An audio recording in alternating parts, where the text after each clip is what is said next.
Your servers are still running Red Hat Enterprise Linux 7. You already know the June 30th, 2024 maintenance deadline has passed, but what you might not know is that the standard industry advice to just upgrade could actually be a trap that takes your mission-critical applications offline.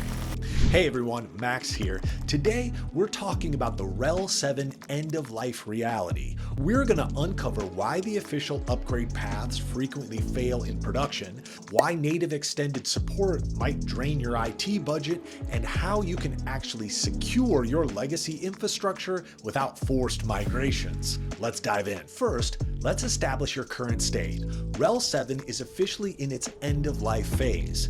This means the standard delivery of regular security updates and bug fixes from the distribution's maintainers has completely stopped. If you operate in a regulated industry, running an unsupported operating system means you are actively violating frameworks like PCI-DSS and HIPAA. You need a mitigation plan immediately, or you risk severe audit failures. The official vendor solution is to migrate to RHEL 8 or 9 using the Leapp in-place upgrade utility. In a perfectly clean base install environment, this works, but enterprise production servers are rarely clean. If you use custom device drivers or third-party software, these act as hard upgrade inhibitors. Furthermore, many legacy applications rely on older dependencies like Python 2.7 or specific glibc libraries that break entirely during an OS transition. For many systems administrators, the risk of massive operational downtime makes an in-place upgrade virtually impossible. So what if you just purchase official extended security support from the original vendor? Well, it comes with heavy operational restrictions.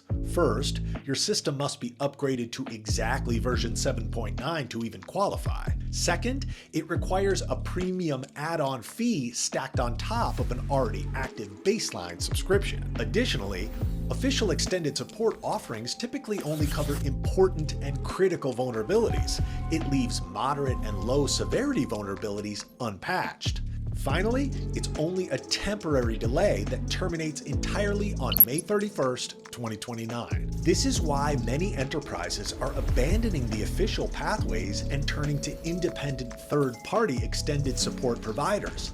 These solutions often provide a flat-rate security patch feed for legacy systems without requiring a dual subscription model. More importantly, advanced third-party options utilize rebootless kernel patching. This means security updates are injected directly into running memory. You maintain your compliance, and your legacy applications stay perfectly stable, all with zero reboots or disruptions. You don't have to let an arbitrary vendor deadline force you into a catastrophic upgrade cycle. Evaluate your legacy dependencies, understand the limitations of official support, and explore third-party extended patching alternatives to keep your infrastructure compliant long after the end-of-life date on your own terms. Thanks for watching, subscribe for more, and stay secure.